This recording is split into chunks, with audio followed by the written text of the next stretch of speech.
Evening, gang. It's Thursday night, the 5th of March, 2020. Welcome along to our Thursday night phone-in, boys and girls. Lines will be open very shortly tonight. I must say, I'm getting very, very hot in bed at the moment. And I don't know why that is. I seem to get really hot, whether it's my afternoon nap or my, what do you call that, a siesta. Whether it's the siesta type thing or... when I'm waking up, I'm getting so hot in bed at the moment that I'm waking up and shoving my feet out. The heating's not on in the house, and when I ask my Amazon what the temperature is, it's not particularly high. You know, it's below 15 degrees. I'm getting so hot in bed at the moment, much to the point that I decided. I woke up at about, what time did I wake up tonight? About 6:30. I've been getting the show ready in it, and I thought, oh, do you know, I'm going to change the duvet. So I've gone down to my spring, or I've got 3 duvets. They're not very dear now, are they? That sort of thing. When you go and buy them in like places like Asda do them. I know Aldi have done them before as well. I mean, you can go to Harrods and get one for 10 grand if you want, or you can go to Asda and get one for like $9.99. They're so cheap now. I've got 3. I've got a summer one, and I've got a spring autumn one, and I've got a winter one, and the winter one's been, even now I'm hot. I am hot. Do you know, I have a terrible feeling I'm fighting something off at the moment, and you know what I'm thinking it is, don't you? Yes, exactly. I've been like this for a while now with this minor cough. It don't get any worse. It's just like hanging around. It's like I'm trying to fight something off. I'm ever so hot at the moment. Even now, I'm very hot at the moment, but we'll see how that goes. Well, good evening to you. Who's with us early evening tonight? Let's have a little quick look there. Tony King, a very good evening to you, Tony. Hello to Fran Green. Gavin Bass in the house. Fran, oh, there's Fran. There's our Gavin. Shed Singer, very good evening to Shed Singer. Mick Davenport, very good evening to you. There's Luke Trott. Evening, Luke. Ray Reynolds only says hello once. He doesn't join in any conversation at all. He's happy to sit there quietly, like most of you are. Good evening, very good evening to our silent viewers and listeners this evening as well. Good evening to you.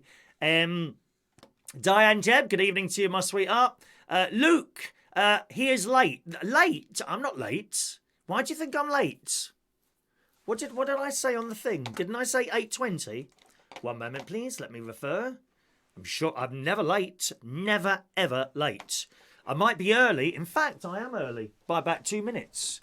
I'm about 2 minutes early. I'm never late. Let me have a look. What did I put on the thing? Did it not say 8:20? Let's have a look. I shall be shocked if I am late. No, there it is. 8:20, United Kingdom Talk Thursday night. Why do you think I'm late? I mean, don't bring yourself into this, my darling. Are you always late for things? Chris Reardon is never late unless something really disastrous has happened, like the internet going down. And don't we all know about that one when I'm up at the caravan? I mean, the Lincolnshire Television Studio Complex. Not late at all, my friend. Incorrect. I think Mandy. Yeah, what's the name again? Luke Trott, please. Luke Trott. Incorrect reading of the summary. Incorrect reading of the programme summary. What you might have seen on the screen, if you're just looking at the box and not the summary, is whatever time I clicked live, waiting for Chris Reardon, and it will tell you what time I clicked live. But that don't mean the show's going to start at that time. You're not reading it correctly. Mandy, sort him out, darling. Yeah, don't muck around with Mandy's here, dear. She is chief of all pain and suffering on this channel. She's murdered 3 people this week just on the assumption that they've done something wrong. Be very careful. Thank you, Luke Trott. Incorrect. Good evening to Rowan Riley. Colin Coates there. Hello to you. Hello to lovely Rachel. Where are we? Mandy, the Shed Singer. Ray Diane gave... Oh, sorry, you're talking to... Silly old me. I'm reading all the messages. I try and pick out the interesting ones to other people, as you well know.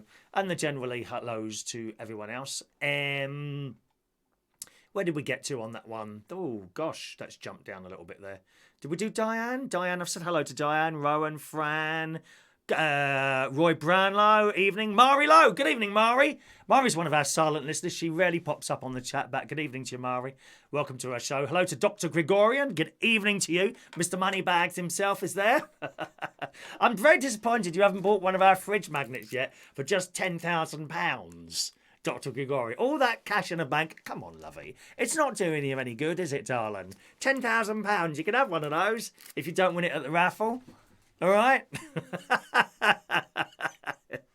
Hello, Dr. Grigori, watching in Armenia tonight. Well, what is the time there in Armenia, by the way? I've no idea what the time in Armenia is this evening there. Where else are we? Just a moment now. Hello to MP Dodsworth. Behave tonight. I find that very difficult to behave, I'm afraid. Very, very difficult to behave. Hello to Michael Lawrence. Evening, Michael. A filthy peasant in the house. Greetings to you. Dr. Gregorian. I've said hello to Dr. Gregorian. Let's have a look. Michael Lawrence. Is that everyone? Is that everyone? Are there any merch available, please? No, there isn't. We've just got, if you weren't with the show this morning, you won't know about this, but we've just got some brand new bingo prizes. Here we go. Brand new United Kingdom Talk clocks. There you go. United Kingdom Talk clocks. I thought there were 4. I've only bought 3 of them, which means they're a little bit dearer than I thought they were in the first place. But it doesn't matter. These are really only available at the moment as bingo prizes. And I did show you these this morning. So that would be like a main, a 9 o'clock bingo. If you're wondering what the bingo is, that's on Sunday night, boys and girls. You can join us and play bingo on Sunday night. We have 3 games, 2 early games, 8 and 8:30, and the main game at 9 o'clock. That will be one of the main game choices of prize. All right. The other 2 games are like just a pen or a couple of stickers, something small, or a key ring, something like that. But the main game, I like to try and give something sort of reasonably decent away without it being like £20,000 or something like that, which I couldn't afford to give away. Perhaps anyone who wants to donate that is quite willing to do so on a super chat, as always, boys and girls. Remember though that they do take 30% of that, Google. Okay, that's how it is. I don't complain. You accept that. It's all right. Some people say, "Oh, that's outrageous. They take 30%." Well, that's how it is. You either accept it or you don't. It's a little bit like people watching television programmes. If you don't like it, and they sit there tweeting off to various different TV companies that they don't like, well, just turn it off. It's not hard. Turn it off and watch something else. I would. Let me tell you, I sit there on some of the YouTube, actually. I sit there flicking around at something. As soon as I'm not interested anymore, I'm gone. That's it. I don't sit there chatting and moaning like they do on the Twitter to the various TV people, don't they? All the time moaning. Mind you, on the other hand, I think a lot of people like to moan. They do like to permanently moan. That's what it is. Anyway, so this morning some of you were asking if I was to sell them, which I'm not. Please don't send any money. Okay, I can't sell them at the moment, especially as there's only 3. And I don't want to give away the bingo prizes and then have no bingo prizes. I could order some more if you want. Right? If I order some more, I will do that.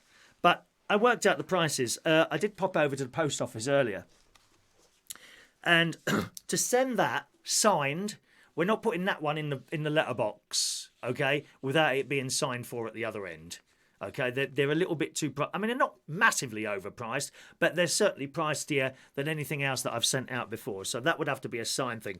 Now, the post office are quoting... The clocks cost me about £15 each, okay? The price of the clock is about £15.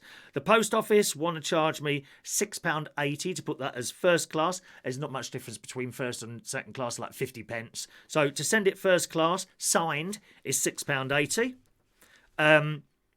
I'd have to put them in a little box. My sister reckons it would go in a plastic jiffy bag. I'm not so sure about that. Sorry, not a plastic jiffy bag, a plastic... what do you call it? One of the plastic bags. Or indeed, the lady in the post office said it would probably go in a plastic jiffy bag. I'm not so sure about that. You'd only have to have a couple of things on top of it and it would crack the plastic on the front. So I think it's got to go in a box, really. So I'm reckoning, I haven't looked at this, a box would be about £3, somewhere like Ryman's or something like that, leaving a total of about £24.80, i.e. £25. Now, if you was to do it on a super chat, bearing in mind, Google take 30% of what it is. So if it was £30, that 30% makes it £21. So we haven't quite got there. So I think on a super chat, I think you're probably, I reckon £35 would be about, which for a plastic clock like that, I'll be honest with you, I don't think it's worth it because you can buy okay, it hasn't got a logo on there, but you can buy a plastic clock on Amazon for like £4. You know, maybe you should buy a couple of these stickers for like £2, or or one sticker for £1. Get yourself a white plastic clock, stick that in the middle. Hey presto, you've got one of those. although of course it's not it's a lot bigger on there, the thing. But to actually sell them on the super chat would be 35 quid. That's roughly what it is. I've broken it down exactly for you. So you see, there's not nothing being, maybe about a quid being made there, all right? However, if you was to do it by PayPal, it would be a tenner less, I reckon, 25, which makes it a little bit more reasonable, doesn't it? So there you go. I did check that. I will also, on Saturday, I usually go into town on a Saturday, I'll pop into DHL. Now, I usually send my accounts off once a year via DHL, and they seem pretty reasonable, and they give you a box. They give you a box, and you put your stuff in there, and everything's signed, and then at the other end, you have to sign for it, and all this, that, and the other. So I'll check that as well on Saturday to see if their price is similar or less, and we'll see what we come up with there. All right, so at your request, I did that today. However, not for sale at the moment because I've only got 3. If you want some more, then ask, and I'll take note of how many people are asking, and I'll probably do that. All right, my darlings. Hello to Ryan Gordon. Good evening, Ryan. It's Dr. Ryan, incidentally. Dr. Ryan, who is our eye doctor, our eye specialist, our optical phropologist, or whatever. What is it? Optical phropologist? I can't remember what they call you now. Opticianal. No, he's not an opticianal. He's got some other long name. Can you tell us what it is again, Ryan? We can't remember what that is. Hello to Sean Pye. Good evening, Sean. Thank you, Tony King. He saw 820. Tony King saw 820 because Tony is paying full of pension. Full attention. Hello. Oops, dear. We're jumping down again now. Let's see. Where are we now? Where did we get to? Luke read it wrong. Doesn't matter, Luke. You've made a mistake. Mandy's on her way, mate. Mandy's on her way. Thank you. It's 12:30 at night in Armenia today, so we're a nighttime show over there. Mugs, I haven't looked at mugs yet, Roy. Okay. New bingo. Hello to David in Hemel. Evening, David. Matthew Van. Good evening to Matthew. Filthy Pleasant likes the top clock as well. I'm glad you like it there. All right. Is that everyone today? There we are. Dr. Ryan. There you go. Here's Dr. Ryan. Adam the plumber's there. If you need any plumbing work, have a word with Adam Tubero, or as Siri calls her, Adam Tubero. Calling Adam Tubero. They don't always get the names right, do they? On that Siri or the old Amazon Echo, do they? Let's have a look there. Yes, I do, especially at you, Chris. Oh, what a wonderful song. Especially for you. La da da da da da. From Neighbours. Do you remember that? I like that. It was a Christmas song, wasn't it? Neighbours. La la la la la la la la la la. We always thought they would get together, didn't we? Kylie Minogue and Jason Donovan. I think it was more like a celebrity type relationship, wasn't it? Wasn't there some bloke and a pretty girl together from, was it Strictly Come Dancing or Love Island or something like that? And they were together, but they didn't really want to be together. But they were told if they was to split up, it would affect them financially. So they stayed together for the camera. God, people do anything for money, don't they? People do anything for money. Shocking. Rachel's just been to the parents' evening. I'm sure the school put something in the water because all the kids are very tall. Either that or you're getting old and shrinking. Yeah, me too, Rachel. That'd be the thing. We're getting old and shrinking. Although not in the swimming pool changing rooms, as mentioned to me the other day by one of the lads in there. Thank you. David, an old person in Berkshire with underlying health problems, has died from coronavirus. Tuned in to make sure it wasn't you. Rude. No, it wasn't me. And you're quite right. Someone has died. The first person to die in the UK from the coronavirus, and he's in the Royal Berkshire Hospital. I mean, if that is the closest hospital to me of anywhere in the country, it's the closest. I'm going to have to put my air conditioning. I don't know. Just open the window. Oh, I can't. Curtains are closed. I'm so hot here. That's often what it is. If you've heated up, you're generally fighting something off. It's a good thing, as long as it doesn't go any worse or anything like that. Excuse me.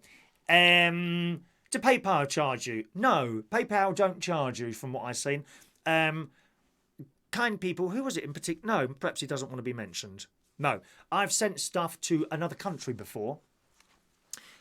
Saying who have bought stuff like I don't know what it was, a T-shirt or a badge or something like that. I can't remember now. Someone bought that and it went to another country, and then he sent me a little message saying, "What's your PayPal?" So I sent him that as well, and he put another tenner in there, to cover the extra postage, because I don't differentiate whether it's down the road or in Australia. It just gets so complicated.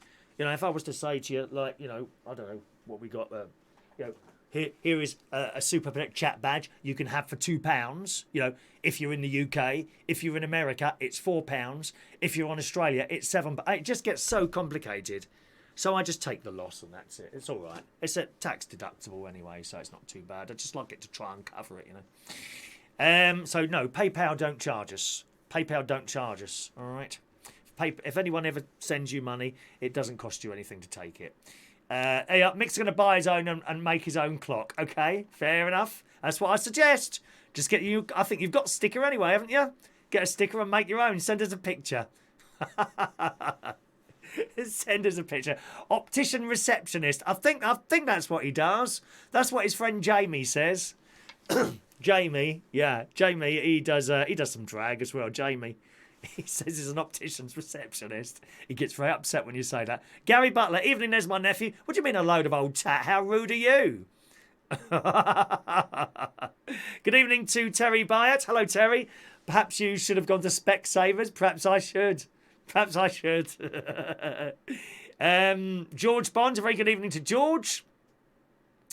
Just scrolling. One moment, please. Sorry. Danny Dyer's daughter and her boyfriend that got told that, Chris. Is that who it was? Danny. I'm not a fan of Danny Dyer. He's just a bit alpha male to me. I'm not keen on alpha males. Those people that think they're like running the world. And they think they're God's gift to everyone. I certainly don't think I'm God's gift to anyone. I'd like to be a gift to anyone. Anyone, to be honest. But anyway, that's how it is. Where are we now? 1 second, my loves. Fran, they are the bingo gifts that you're going to win. Absolutely, that's what they are. So as I've only got 3, I don't really want to sell any. Otherwise, what are you going to win? What's the point in playing the bingo? That's what I say with the hats as well. You can't buy a hat. I like to have a couple of things that you can't buy. The fridge magnets you can't buy unless you've got 10 grand in the bank. Elton John, I'm hoping, will watch this programme at some point and purchase perhaps a selection for all his houses all over the world. I could end up with 10. Maybe he wants 10 fridge magnets. I tell you what, Elton John, if you're watching, buy 9 and I'll give you 1 free. Only 90 grand for 10. There you go. You see how fair I am? Do you see how fair I am there? If he buys 9, I'll give him 1 for nothing. 90 grand. Go on, someone will say that's favouritism now. Favouritism to another gay person. Is that what it is? Thank you. 1 second. Michael's coming to the pub on Monday. Okay, I'll get another selection. Oh, it would be wonderful on Monday. We'll be able to entertain both you and Mick Davenport with many. Perhaps we could have a Barry Manilow evening where we only do Barry Manilow songs. Sounds like a good idea. That bloke was already very, very ill, says Roy. I haven't read the story properly at the moment. But I know he had the old virus there. Mark says someone had it near Finchley. Thank you. Sean says I look sweaty. I'm very hot. I will have to do 24 days solid isolation broadcasting. I don't know if that would work. I don't know if I could talk for that long. Oh. Who else is here? No, DJRS, PayPal, do not charge. I haven't been charged before and people have sent me money. So if you're getting charged, don't know why that is. All right. Terry, only Andrew gets sweaty doing nothing. I hope so. All right. Where are we now? Barry Manilow. Friday night tends to be a non-Barry night. You may have noticed that. Yeah, a lot of the youngsters are in the pub on Friday nights and they do that, don't they? Okay. Right, let's scroll down there. Excellent. Excellent. Righty-ho. Okie doke. Phone in tonight, boys and girls. I'll open the lines in a second or two. Some stuff to talk about this evening. And we're married up with a couple of the news stories today, boys and girls. First of all, of course, all in the news, the old coronavirus. And attaching to that, panic buying. Panic buying, boys and girls. Have you yet been panic buying? It's a little bit dark, that one. I can see that. Panic buying. Have you done any panic buying yet? In the Daily Mirror and on a lot of the other papers, the first death on the coronavirus in the UK has now been announced. One patient with underlying health conditions has died after testing positive coronavirus, which is believed he was contracted in the UK. Contracted in the UK. It's the Royal Berkshire Hospital, not far from down here. Said the poor chap was an elderly patient.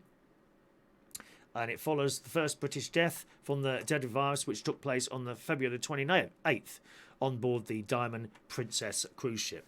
Royal Berkshire NHS Trust said, sadly, we can confirm that an older patient with underlying health conditions has died. Now, the trouble is with these underlying health conditions, often they don't tell you what that was. What did he have wrong? Thank you, Sean. Very kind. Sean sending a £5 super chat there. Thank you, Sean. Very kind of you. Very kind of you, sir. If there's something you want, I haven't got any pens, badges, stickers, or key ring. All right? If you want something there, then let us know. Just send us an email and I'll put one in the post for you. All right, my darling? Thank you very much for that. Much appreciated. Oops, dear. Oh, by the way, the texting phone is not working. That shouldn't be up there, that text number. I'm so sorry. Just a moment. Let me remove that for you. There we go. The text-in phone is not working at the moment. I hope to have that sorted out by Monday. All right? It says the family's been informed and they're not commenting any further. We do wonder what that underlying health condition is. I mean, how serious was that? Did he have high blood pressure? Which I know a lot of you have. Or did he have cancer? You know, I do wonder what he had. But they haven't told us. Or was it a lady or a man? It's irrelevant, really. Not to the family, of course, but, you know, we wonder what he actually has. Not quite sure what we have. And then we got all the panic buying going on. Now, I went shopping today in Aldi. And I thought I'll get a few more little bits and pieces. As you know, it was time to order... Oh, is Mirabal's not going, is it? Just a minute now. Just a minute.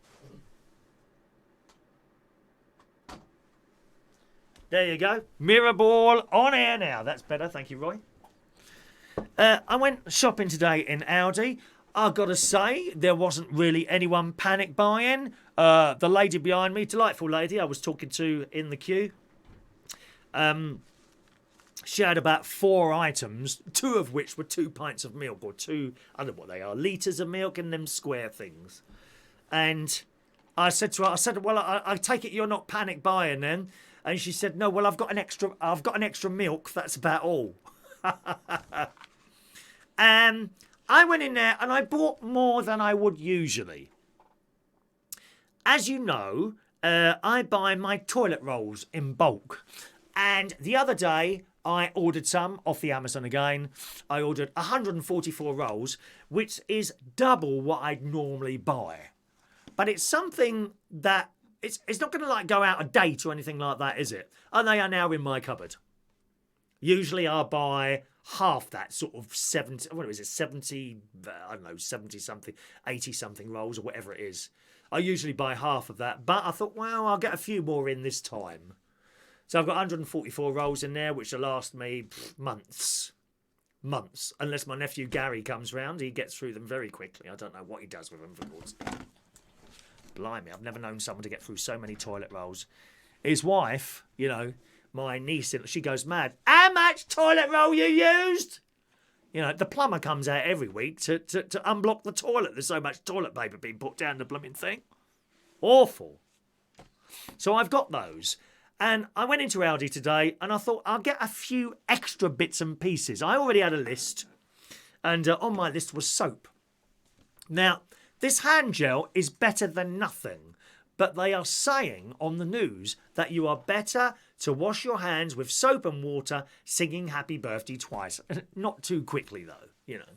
For example, Mick, you know, you're lucky on this program, Mick. Mick, you are very, very lucky because, you know, because, Mick, I tell you why you're lucky watching this program.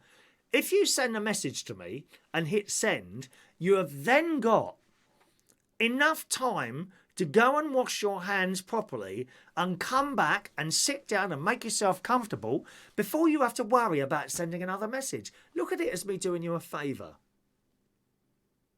And anyone else that sits there wanting to clog up the message system, I'm doing you a favour. I may prevent you from getting the coronavirus. See? And look at the thanks I get. Can't believe it. You send a little message, hit send, and then pop over to your hot water tap, get your hands underneath there, do them all properly nice, like I've shown you in my birthday video. If you've not seen that, we won't see it today. You'll see it again tomorrow morning at the end of the show. Put towards the end. Wash your hands, you know, nice rinsing out, preferably a paper towel to dry them off with, and then back to your computer, and you've just about got time, you know, then get yourself comfortable, and then you'll have time to send another message. You see how caring I am, Mick? But you don't look at it like that, do you, lovey?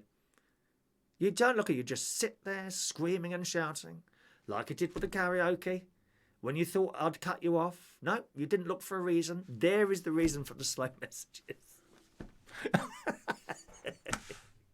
Well, in the Daily Mirror, Mum extreme coronavirus preparation, taking inspiration from the zombie movies. Oh, zombie music. We need music. Zombie music.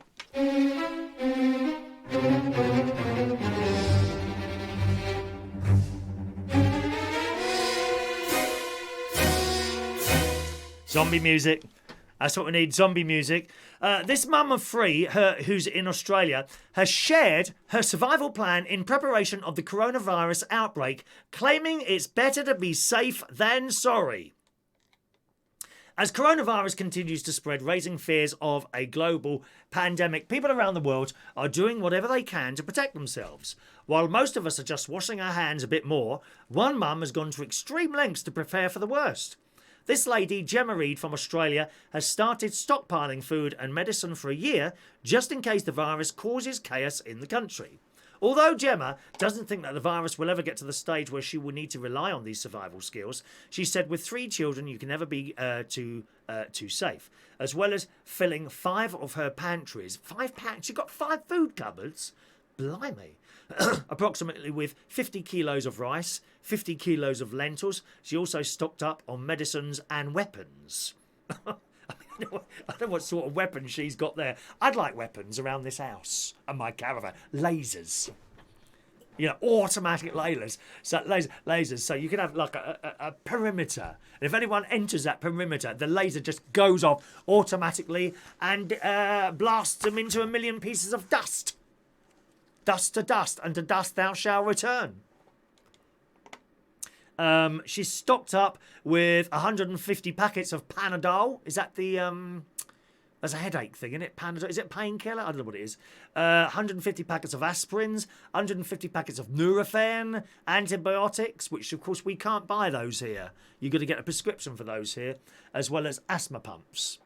See, in some countries, you can just buy these things. I mean, asthma, I don't know why you can't just buy a blue asthma thing here. You've got to have a prescription. And it's a pain, you know. If I could go and buy, like, 6 asthma pumps from Asda or wherever, I would go and buy that. You know, I would have 1 in a car, 1 in the house, a couple at the caravan. Well, I'd have 2 in each place. So that as one runs out, you go on to the next one. A little bit like buying the bottles of gas. I don't know if John Paris is with us. He know what I mean about that. But you have 2 of these things. So one runs out, you just click over to the next one, and then you replace the other one before that runs out, you see? So you've always got them. And they could do the same with asthma things, couldn't they? I don't know why they don't do that here. It's not like they're addictive. I don't think those little blue asthma... I haven't heard anyone that makes them, that takes them because they're addicted to them. It says, getting inspiration from zombie apocalypse films. Gemma and her husband have based their preparation around all things that can be traded. So they're stocked up on food, medicine, tobacco, even melting jewellery in case they need to trade silver and gold. She's melted her rings. God's God. Although she laughed at her survival plan, she said it's better than safe than sorry. So that's what she's done. She's done that. And in the Metro today, panic buying begins in the UK. Empty shelves have emerged in supermarkets across the UK as shoppers begin to stockpile despite warnings against panic buying. Stocks of hand sanitisers, face masks, tissues have already reportedly been running low as people attempt to protect themselves from catching coronavirus, which is now infected, well, it says 85, but I think it's up to about 120 now, 115, 120 in Britain. Boots has imposed a 2-bottle limit on sanitiser gel to its customers, while toilet paper shortages have also been reported, with some in Australia selling loo roll online at increased prices, including one chancer who tried to sell a single sheet of toilet roll for £514 on Facebook Marketplace. Boris Johnson has urged people to continue as they normally would, with most essentials still being widely available in the shops. You see, the trouble is, shortages do tend to be caused by panic buying unnecessarily, rather than any other reason. But you know what people are like? We've had this before with sugar. You remember years ago with petrol. They said there was a shortage of petrol. Everyone started going to fill up their tanks every time they went on a trip. And then there was a shortage of petrol because people were panic buying, not because there was a shortage of petrol. And it goes on. Pharmacy shelves are also emptying of paracetamol, ibuprofen and immune system boosting tablets such as Berocca as people prepare to fight off the flu-like illnesses that have claimed hundreds of lives elsewhere. Well, you just have oranges, can't you? Doesn't that help the immune system? Oranges, lemons, that sort of... Oh, funnily enough, I've just started eating oranges again. Yeah, I had my first one the other night. Very nice indeed. I cut it into quarters and then I just suck the juice out and eat the bit. I don't like the white stuff around the outside. Facebook and Twitter is packed with photographs of empty shelves from major supermarkets across the UK, but retailers are moving to reassure shoppers. And so it goes on. So here's my question to you, boys and girls. Have you been panic buying? Have you been panic buying? If so, let's get rid of that text number again. Sorry, I must remove that text number because people will be trying to text in. We haven't got the text number at the moment. Have you been panic buying? If so, I want to know if you have and what have you bought. Or have you seen other people doing panic buying? If so, what did you see them buying?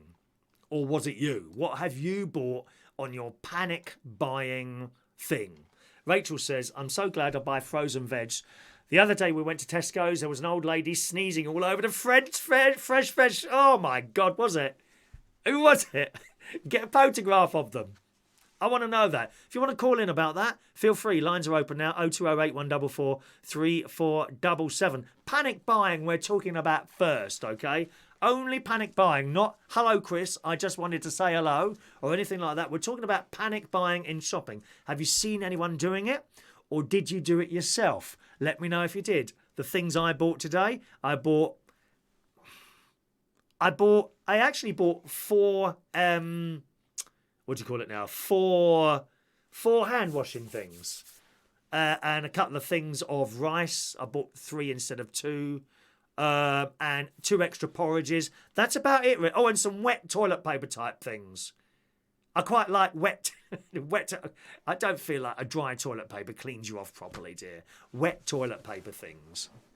So that kind of works for me.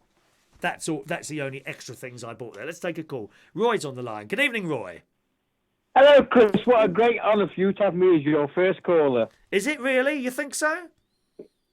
Well, yes, of course it is. I'm always the best caller. How is your magic thing going? Can you magic us anything today? Well, I would try and magic you some good looks, but I'm not Jesus. Oh, Jesus is coming. Chris, I phoned up. I've just read on the internet a Welsh farmer, a female Welsh farmer in Wales named Rona, has admitted that the virus came from her cows. How does she know that? Well, that's why they called it the coronavirus. Oh God, the coronavirus. Very good. Why don't you do you do comedians when you're doing your magic? I've Yes, got yes, I do a I've bit got of your comedy. chip here that you sent me. That's right in front of me there. That your chip that you sent me. Your what's it called? Like a money, like a gambling chip. Is it a gambling thing? Oh, what was it? A card? Gambler Playing chip. card. Yeah. What is that made The out gold of? playing card. It seems to be too heavy to be plastic. Is it not plastic No, or? it's plastic and it's 24 carat coated. Not worth a deal, but it's 24 carat. I suppose it's some sort of foil, isn't it? Oh, is On that what card. it is? Oh, that one. Oh, sorry, I'm catching up on YouTube. Oh, the poker chip. Yeah, poker. Oh, is that what it is? I've never played poker. I wouldn't know how to play poker. I'm surprised you saying you've never played poker. Do you do card games for money? Do you do card games for money? Do you? I'm just starting, Chris. Actually, I know it's a bit off topic this, but I'm just having the old bunko booth type ideas that Paul Daniels did. Yeah. Paul Daniels. I'm having a suitcase like a shipping trunk. Yes. Built that's going to be on wheels. It's not going to be a bunko booth. It's going to be a betcha booth. So Right. I can then do gigs. I open it up. It's got shelves in. I pull my tricks out. It's going to have a table on the top, and I do scams and bets and betches and all that sort of stuff. Oh, okay. Okay. That's going to be my new act. If you get hecklers, do you get hecklers much? You must get hecklers. Chris, everything's covered here, Chris. We're professionals, you know. I'm a bit of a collector, and I buy puzzle boxes and puzzles. So if I get an heckler, I give them one of these puzzle boxes. They can't figure them out, you see, and it distracts them, and I can get on with what I'm doing. Oh, is that right? Roy, can you send me your address? I'd like to send you one of those for while I'm doing my blooming shows. Well, talking of your shows, Chris, I've also read on the net that there's been panic buying of earplugs since you started doing more shows. I'm not doing any more than I haven't been doing for the last 5 years. I've heard that Mick Davenport is selling them on, he's working out of a suitcase. What do they call them? These spivvy type people on the streets of Bristol. He's got a suitcase. He sets up. Mandy looks out to make sure the police aren't coming. And he's selling earplugs. Chris Reardon earplugs. I know that you're buying all this tat that I got here. You're buying it in the hope that one day I will become a famous international television personality and that it'll be worth something, aren't you? And then you could invite me onto your show, Chris. Invite you onto the show? What, here in the Mirabal studios, dear? No, when you're famous and you've got your own proper TV show, you can invite me. You can have a Roy Magic spot. What do you mean, proper TV show? What's this then, dear? You think I'm sitting in a spare room rabbiting away to a tiny little webcam or something like that? This is professional setup, this is. Have you never driven through Berkshire? Davenport told me that you're just in the closet. Well, that's rude. I haven't been in the closet for years, as you well know. Panic buying. Anyway, have you been panic buying yet? Yeah, I've been today and I've stocked up on Blue Ribbon biscuits. You know them little wafer biscuits? I love them. Right. I've stocked up on them. Ginger, honey, and Ovaltine. So that your panic buying is biscuits and blueberries? Yeah, we don't buy toilet paper out there, but we've got sheep. We just go and get, the sheep wool that hangs on the barbed wire fences? We use that as toilet roll. Oh, God. How awful. Sheep wool? I suppose that's quite soft, isn't it? Doesn't that clog up the pipes? No, it's fine, it's fine. It flushes through, and it gives the rats in the sewer, they get a free coat every time a bit goes down. Oh, how awful. So your panic I keep buying it is next to my basically... toilet brush that you don't like. Your panic buying is basically biscuits, isn't it? And you can't panic buy blueberries because they only last about 3 or 4 days anyway. Unless you get the frozen ones, and they're just rank, they are, frozen blueberries. Not for me. From Aldi, from your favourite shop, Aldi. Have you seen anyone panic buying stuff? No. I've heard on the net that I think it's been about 4 been done who work in hospitals. I think one was in this country and 3 others were abroad for stealing face masks and and we're talking thousands, not just 1 or 2. Wow. Trying to steal thousands of face masks and sell them.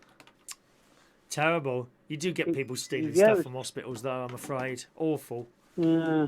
So I sometimes pinch a bandage, or I've actually got one of those. You know, them robes when you're going for an operation. I've got 2 of those. Oh, well, I've seen people They're stealing stuff. My bag. I've seen it on Casualty. People stealing stuff from hospitals, so it obviously happens. Yeah. Well, it's not stealing because you've already bought it. Oh, hold on a minute. David Emmell's giving me a bit of stick in the chat. Oh, I can Jealousy. see that. Do you see what David's just written there? Listening to Roy, I thought I'd tune in to Emmerdale by mistake. Do you want me to send round Mandy? David, me duck. Hope they're all right, me duck. I'll send round Mandy. Mandy, David and Hemel, please, darling. David and Hemel needs to be dealt with there. Yes. So, all right then, Chris. It's been a pleasure for you talking to me. For you. Thank you, Roy. Have a good evening, sir. Bye now. Tatty bye, everybody. There we are. Roy calling in from Derby there, boys and girls. You can call in as well. We're talking about panic buying. Have you seen any panic buying going on anywhere? Let us know. 0208 144 3477 if you're on the phone. It's just a local London number, okay? Doesn't cost you any more to call that number. It's not premium rate. Or you can Skype. If you've got a Skype in, you can Skype in on United Kingdom Talk. Panic buying is what we're talking about. Have you seen anything going on? I spoke to the lady at the till and she said basically they are getting panic buying in there. Tends to be bottles of water, hand soap, and I can't remember what the other thing was now, what she said it was. Someone calling in on 57. Good evening. Who's that, please? I don't want to talk. You rang, Chris? Hello. Is that my Mandy? It is. Hello, Mandy. First time talking to you. How blooming wonderful, dear. Hello. Oh. Hello. Oh, Mandy. Well, you came and you gave without taking. Yeah. She's here. I'm here. I said you called for my services. I did. I've got your sound right here now, Mandy. Don't worry about that, my love. Oh. You done any panic buying, Mandy? You'll have to buy extra flour and eggs, won't you, to continue all that baking you're doing? Yeah, that's true. But look, we live in Bristol. We panic buy every day, so... What, is it dodgy round there, is it then? Where do you go shopping, Mandy? Do you go to an Aldi, same as me, or what? Aldi, Morrison's. Morrison's, I like Morrison's. Yeah. Yeah. Have you got a big Asda around there at all? They seem to be quite... I really like Asda. Got a couple. Right, yeah. Yeah. So what have you bought? Have you actually bought more of anything, or just carrying on as normal? Just carrying on as normal. Have you seen anyone wheeling around trolleys full of water or rice or spaghetti or something like that? It's painkillers. Painkillers? Believe it or not. Yeah. Oh. Painkillers. Oh, that's odd, isn't They're buying it? them like it's going out of fashion. Painkillers? I wonder why that is I then. need painkillers listening to Chris. You shut up! Who asked you to join it? Is there a parrot in your house, Mandy? Is there a blooming parrot in the house? Dear me. Oh, how blooming lovely to talk to you, Mandy. Thank you for taking on the job of head of pain and suffering on this channel, my love. You're welcome. You were I'll fantastic. speak to you again. See you, Mandy. Thanks for calling. Bye-bye, darling. Bye. Mandy Davenport calling in from Bristol. So she reckons it's the painkillers that are going. I must say, I'm not a painkiller taker, really. I've got to be in great pain to take a painkiller. I know some of you, as soon as you get a headache, it's a little pill in the mouth or something like that. Or, of course, if you've got something bad like your back or something like that. But even when I've had a bad back, I haven't really taken painkillers. It's just how I am. I tend to think to myself, if I ever go into hospital and I need painkillers, if I've been taking them for years and years, then I will need more. Do you see what I mean? So, as it stands, I take no painkillers at all, ever. I just put up with it. So if I ever need to go into the hospital and it's really bad, then what they give me might work a little bit better. Let's just read some of your messages here, gang. Apple is for the rich. Android is for us poorer plebs. Oh, I don't know about that. That new Huawei phone is supposed to be really good, isn't it? My nephew's got one of those, Gary, and his wife, and my brother-in-law. I don't know what my sister's got now. I don't know if she's got a Huawei or not, my sister. But there we are. Scrolling up, Roy Brownlow's signing his autographs after appearing on this worldwide famous programme today. Thank you. Mick indeed has stocked up on cake ingredients. David and Emil, you didn't miss... Oh, hang on a minute. Listening to Roy, I thought I'd tuned... Oh, I've read that one already, haven't I? 090, hello, who's calling in, please? It's Bright's back, yeah. Who is that, please? It's Bright Spark. Bright Spark. Who's Bright Spark? Fun with the tech. What? It's Fun with Tech. Fun with tech. I beg your pardon. Hello to you. All right. Hello. Hello to you. Nice to speak to you. Lots of people I'm speaking to for the first time tonight. It's fantastic. Fantastic. Oh, I thought to say hello to you live on air, you know what I mean? Yeah, now where are you again? Tell us where you are. Cornwall. Cornwall, down there in sunny Cornwall. Lovely. Yeah, we've just coronavirus about 3 miles away from us. Oh, so you've got that down there as well. Are you near the dome? What's that dome thing called? What is that? No. Biosphere, is it? Biosphere? No. You're not near that? What about Goon Hilly? Are you near Goon Hilly with the satellite dishes? Not that far away. Okay. You tend to be a bit warmer. We thought to say hello to you all in chat.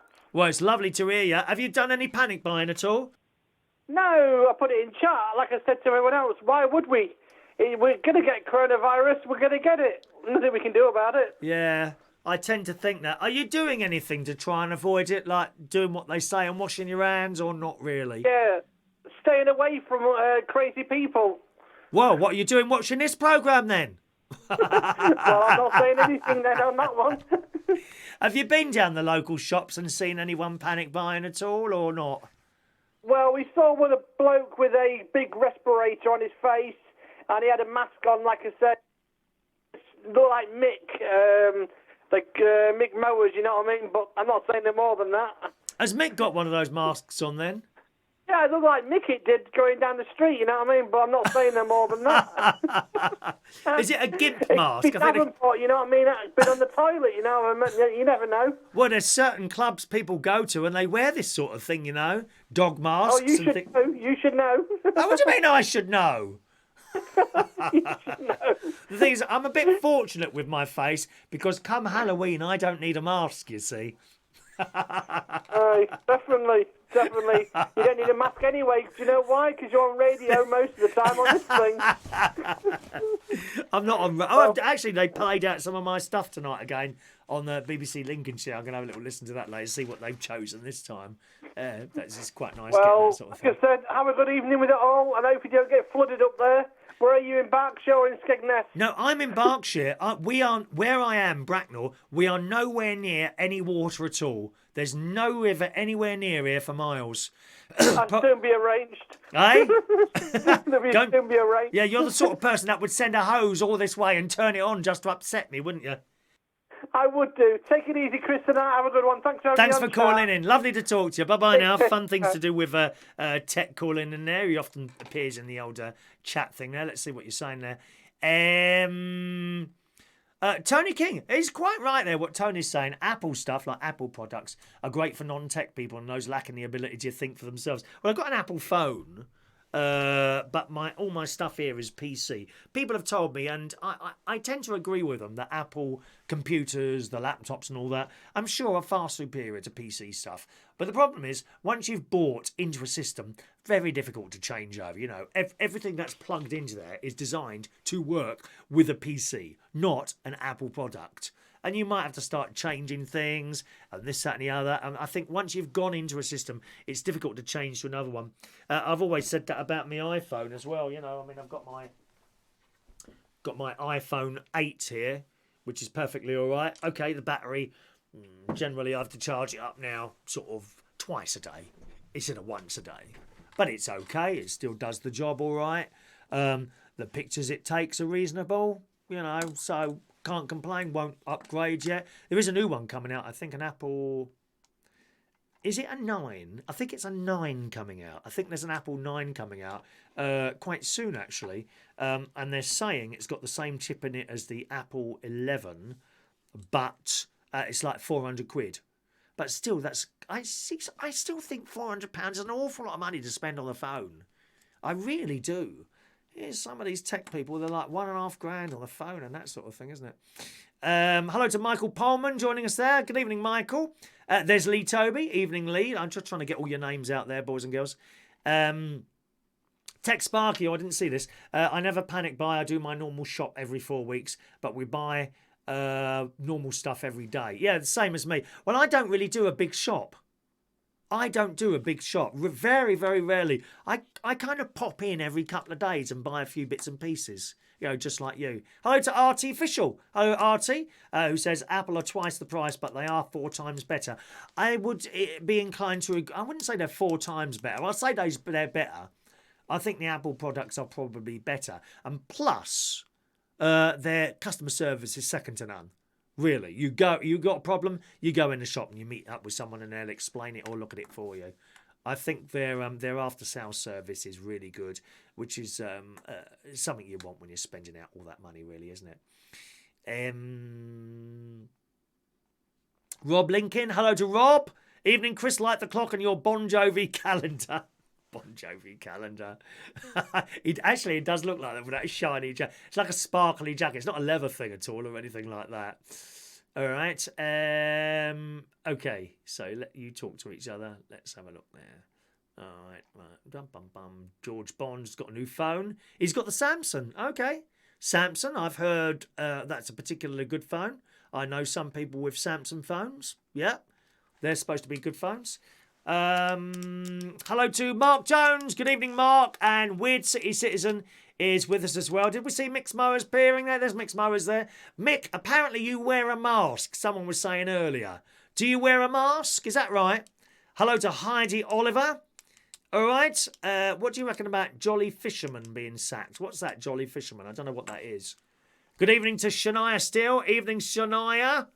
Hello, darling. Mandy's got a gimp mask. I thought you might have. I had a feeling you'd have something like that.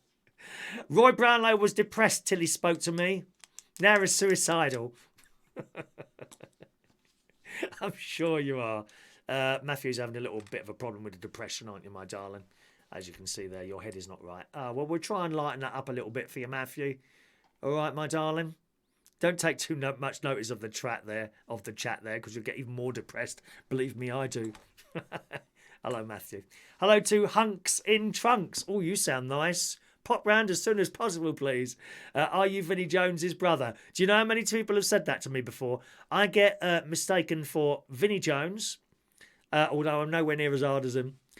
Christopher Eccleston, and also for some reason Boy George. I can't see Boy George in me at all. I do not look like Boy George. Nothing wrong with him. I met him once. He's a nice bloke, Boy George. But yeah, those other ones I get confused for quite a lot. Vinnie Jones and Christopher Eccleston. Great people. Great people. Right. Chris has applied for the job as Skegness Jolly Fisherman. I don't know what that is, Jolly Fisherman there.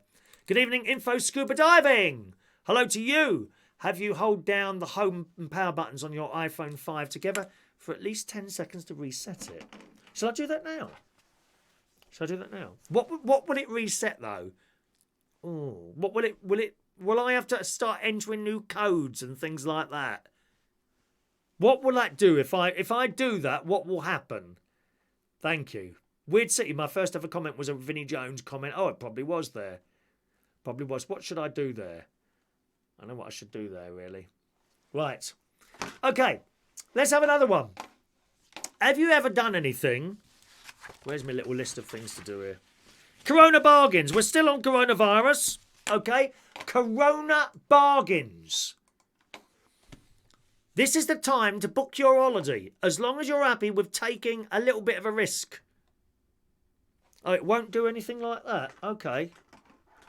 Oh, I'm really tempted to try this with a mobile phone. I'll do it later. I'll do it. I don't want to do it now.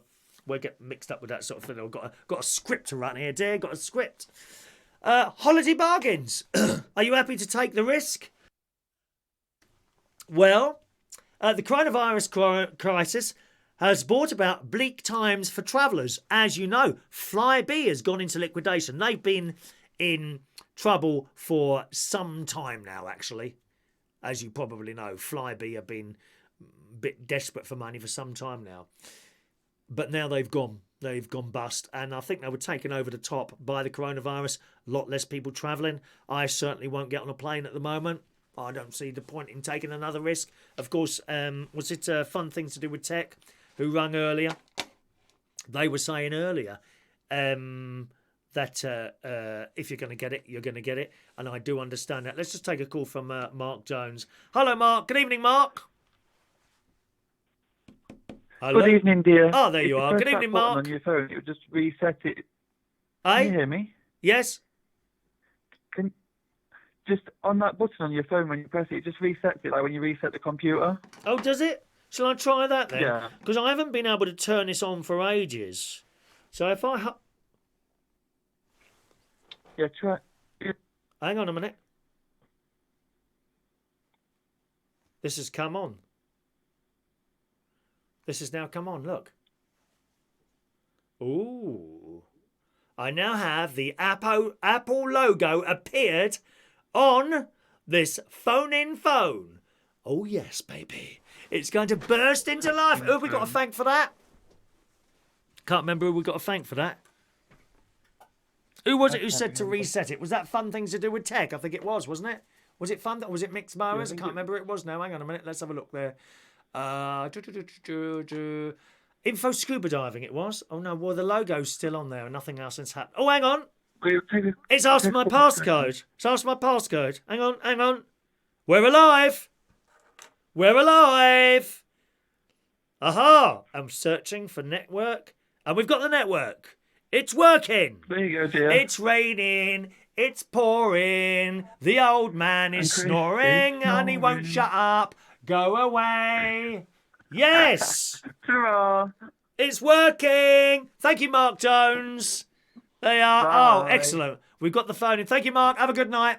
Cheerio, Mark Jones calling in there. Well, thank you very much for your advice there. The text number is now working. Let me reiterate this in our thing. Just a moment, please. Text number back there and on camera 1 as well.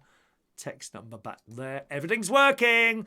Everybody's talking about me. I can't hear a word they're saying. Only the echoes of my mind. A little bit of singing for you there, boys and girls. I'm sorry the orchestra isn't here today. Text phone is now working. Not that anyone uses it anyway. I'm pleased to say that's working now. Okie doke. Let's do a couple of messages and I'll go on to this story here. Weird City Citizen sends a £3 super chat. God, I'm so rich tonight. The money is pouring into the United Kingdom Talk television studio complex. We can now keep the lights on for another day. Thank you very much. And he's sending a little chicken like that. Thank you, Weird City. If there's a little perhaps badge, it may be just a tip, in which case, thank you very much. That's very appreciated. Or you can have a badge or a few stickers, a few of our stickers, or a badge, or something else. What's the other thing? Or a key ring. Oh, where's the key rings? Oh, there's the key rings. Or a key. If you want one of those, just send us through an email, and I will. Oh, hang on, we've got to put the phone number on there as well, haven't we? Where's that phone Skype thing? Where's that blooming thing gone now? Text number. There it is. If you want one of that, oh, that's not worked, is it? There it is. If you want one of those, that's fine. You know, just send us a little email and tell me what you want. I'll pop one in the post. But if it's a tip, that's great as well. Thank you very much. Tony says that was a hard reset. Okay, well, that's working now, so we're pleased about that. Mick wants a bit of Manilow. Well, you never know. You'll never know. It may happen. Ray Reynolds, the Jolly Fisherman is the logo of Skegness. And some consider old-fashioned now. Remember that It's So Bracing picture I got you from the charity shop with Skegness on it? Yes, which I've got down at the caravan, actually. RT says the Jolly Fisherman is a joke, considering that Skegness doesn't do any... Doesn't or does? You put does there. Does do any sea fishing. Sea fishing. Oh, they're brave people. Those, aren't they? They do the sea. Oh, thank you. Simon from Info Scuba Diving. No charge for the technical support. Glad it is now working for you. Yeah, baby. Because there is one or two people they watch on a television and they can't text in if they want to. Of course, as I said before, we've got many more silent viewers than we have on the chat box. But sometimes people send in a little like personal email or something like that, which is all well and good. All right. Thank you. It's bracing in Skegness. That's the one. That's why. Mark, it's like Babe Station. And now he needs his phone and some sexy underwear. Oh, yeah, that one. They do that on Babe Station, don't they? Like that. Wow. Call me. Like that. these big-breasted ladies, they must have all had implants, haven't they? Have you seen those girls on the Babe Station? My sister could go on there, and she, of course, my sister, as you well know, has been on Babe Station. It's a bit of a sore subject. I don't really want to go into it. Now, please don't ask me to tell you what happened to my sister when she was working on Babe Station. Horses wouldn't drag it for me. I don't want you to come up there and say to me, please tell me what happened on Babe Station. What happened to your sister on Babes? I couldn't possibly tell you. Absolutely not. I couldn't possibly tell you. Thank you, Weird. It was a tip. Thank you very much for that. Much appreciated. Right. Another bit of news. I've ordered some more T-shirts now, boys and girls. I've ordered 7 black. I've got some large black, a couple of large white, some black XXLs, and some black XXXLs, again at your request. So there are some more T-shirts being made. All right, my darlings? Thank you very much. You can abuse me much as you want, Roy. Don't mean I say I'm going to read out your blooming text. Eh? You are such a great caller. You really are. Full of life when you call into the show. It's always and I mean that. It's always a blooming pleasure to talk to you on the phone, Roy. It really is. Oh, Christ, she's on about her blooming spiders again, Rachel. She's obsessed by spiders. Absolutely obsessed by spiders. Let's move on. So, the coronavirus, we've done the panic shopping. Now you can get cheap holidays because people aren't flying. I don't think they're cancelling. They are simply now not booking. Presumably, holiday companies get bookings in constantly. Well, that looks like it's stopped. And they're looking for the future. They're not selling the holidays. And there's some blooming bargains to be had at the moment. Yeah. If you want to take the risk, and like Fun Things to Do with Tech was saying earlier, you know, if you think, well, you're going to get it anyway, you might as well go on one of these cheap holidays. Although it's got to be said, it's one thing becoming very ill here and another thing becoming very ill in another country. You should always get medical insurance, in particular for wherever you are going, but in particular if you're going to the United States. It costs an absolute fortune if you go and have to spend time in a hospital in the United States. And you see, I worry when you book all this medical insurance and you hear these stories of people that have the medical insurance, they go and get some sort of operation done in America, they come back and the insurance company won't pay. They find some way of wriggling out, oh, you didn't tell us you had a sore throat in 1972. Oh, well, we're not covering you then. It's a bit like that. But you'd be an absolute fool to go to America without any sort of medical insurance because you'd just be left to die. End of. Well, in the Daily Mail today, the coronavirus crisis has brought around a bleak time for travellers, with flights to many popular destinations restricted or cancelled. The good news is, with airlines struggling to fill cabins, flight prices are plummeting and package holidays prices are falling too.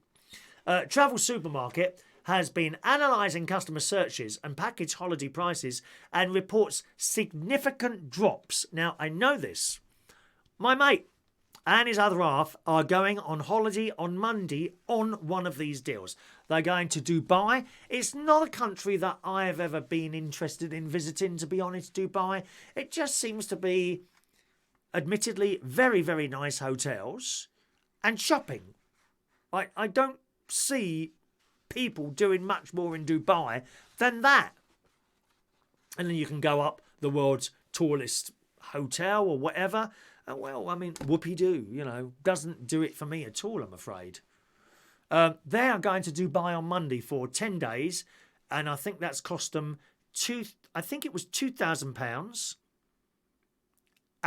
altogether, and that includes, they do 5-star hotels. I don't do 5-star hotels. You know me, cheap as chips. I'm happy in a caravan in Skegness. Seriously.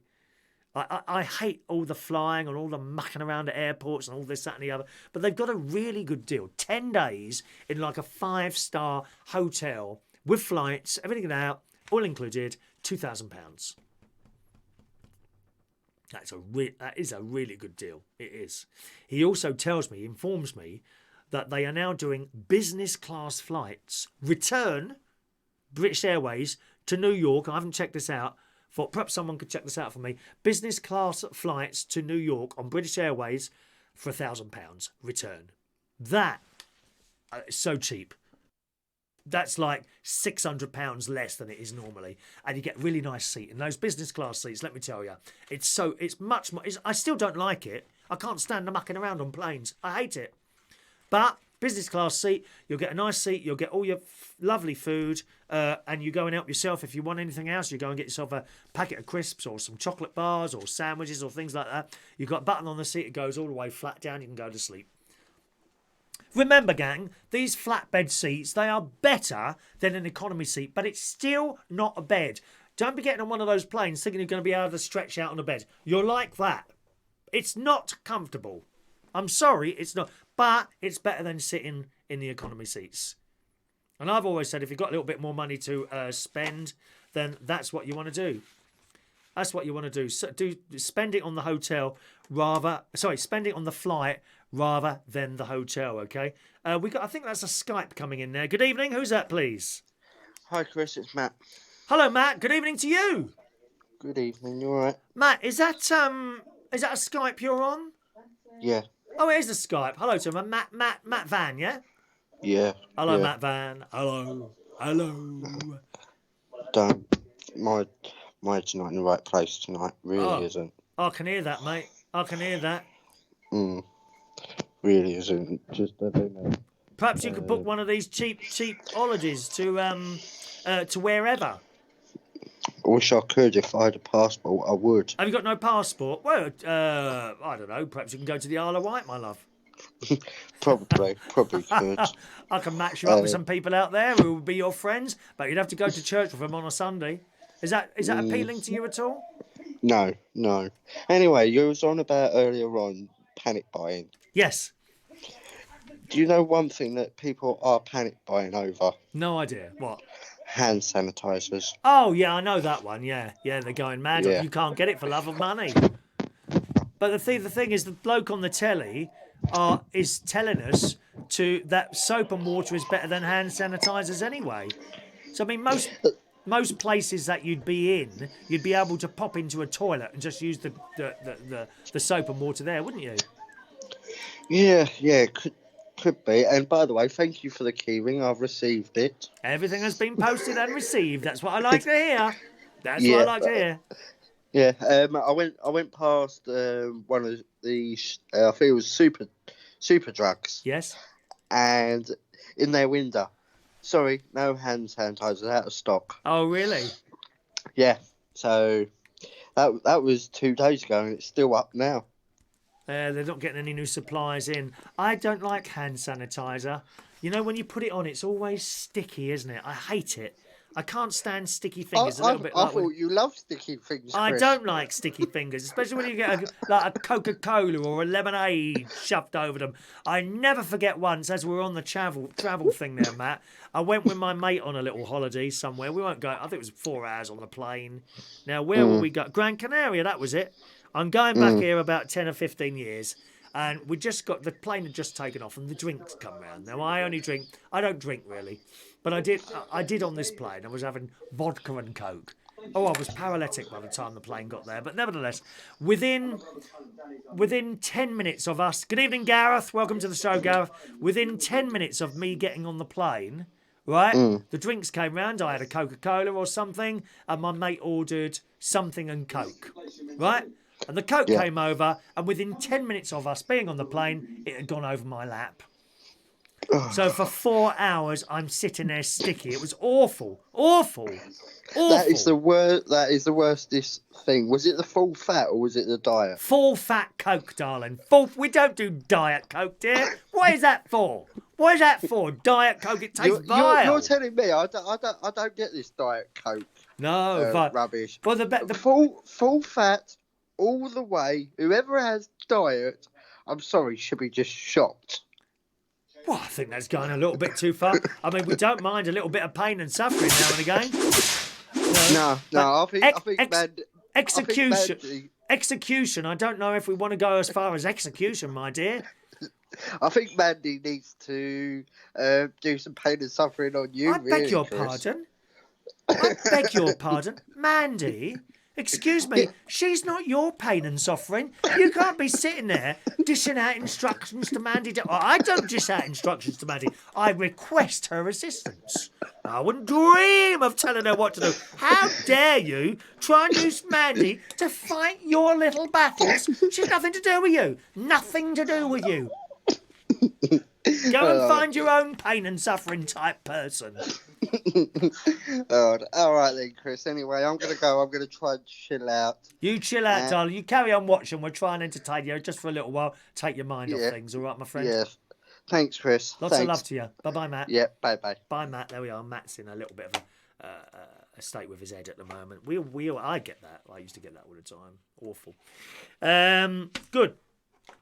So, back to this story here. Oh, incidentally, I wanted to tell you, I started talking about a film earlier on today. Do you remember? An excellent Netflix film to watch. It's a comedy, and you will laugh your head off. It's called The Hustle. HUSSTLE. And it's about these girls who go around conning people. It's really good. Watch The Hustle. Okay, Netflix. When I finish the show, please watch it.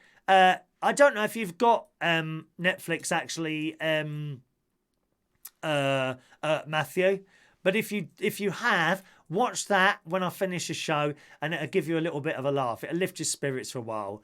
It's like a laugh every sentence. It's absolutely hilarious. So that's The Hustle on Netflix. Okay, that's what I meant to tell you. I completely forgot earlier. Someone watched a recording of the show. I think it was Tay, actually. She's usually with us, not live. She was watching a recording. Hello, Sam. Welcome to the show. And she said, you were going to talk about a film and you didn't. Can you tell us what it was? So I've replied to her. That's what it was, The Hustle. All right, I need to do some of your messages for a moment, boys and girls, and then we'll come back to the story.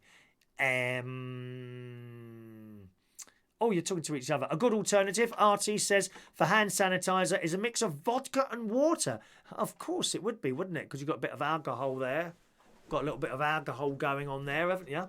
Yeah, absolutely.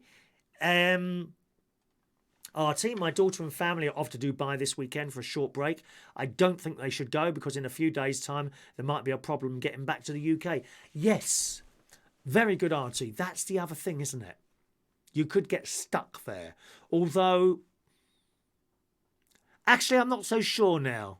You see, they've been trying to contain the virus on a ship in China. Now that it's out there, it might be a different thing.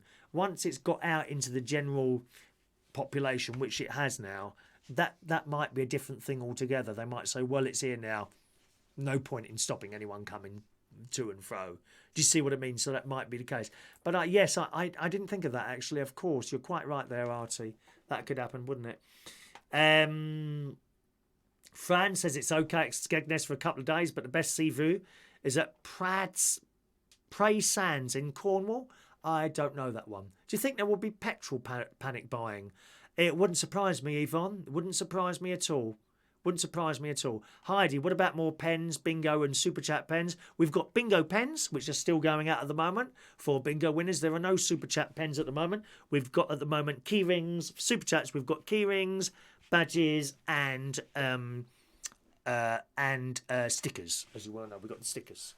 Got stickers for super chat as well. All right, that's what we've got at the moment. No more super chat pens at this moment in time. There is other stuff coming, which I hope it will arrive over the next couple of days, which will also be main bingo prizes. Some lovely stuff, actually. 2 really nice items, as well as the clock to choose from.